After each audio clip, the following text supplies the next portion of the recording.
Tome 7, 12 février 1906. Les vertus élèvent un mur pour l'âme. Pour l'âme qui vit dans la divine volonté, le mur est sans limite et couronné de ses vertus.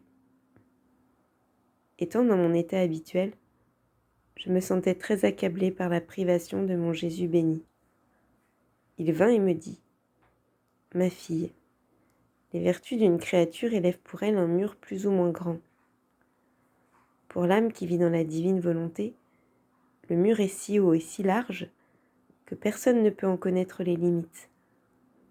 Il est d'or massif et ne peut être soumis à aucun désastre, parce que lorsque l'âme vit dans la divine volonté, c'est-à-dire en Dieu, Dieu lui-même la garde.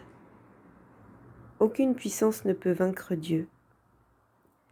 L'âme vivant dans la divine volonté est ornée d'une lumière similaire à la lumière qui existe en Dieu.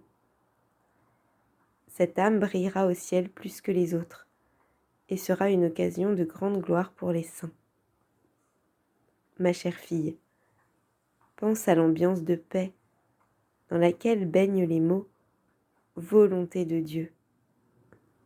À la seule pensée de vivre dans cette ambiance, l'âme se sent déjà transformée. Une atmosphère divine l'entoure. Elle sent qu'elle perd son humanité et qu'elle est divinisée. Si elle est impatiente, elle devient patiente. Si elle est orgueilleuse, elle devient humble, docile, charitable et obéissante. En somme, de pauvre qu'elle était, elle devient riche.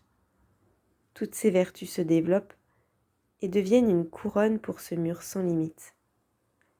L'âme devient perdue en Dieu, perd ses propres limites et acquiert celles de la divine volonté.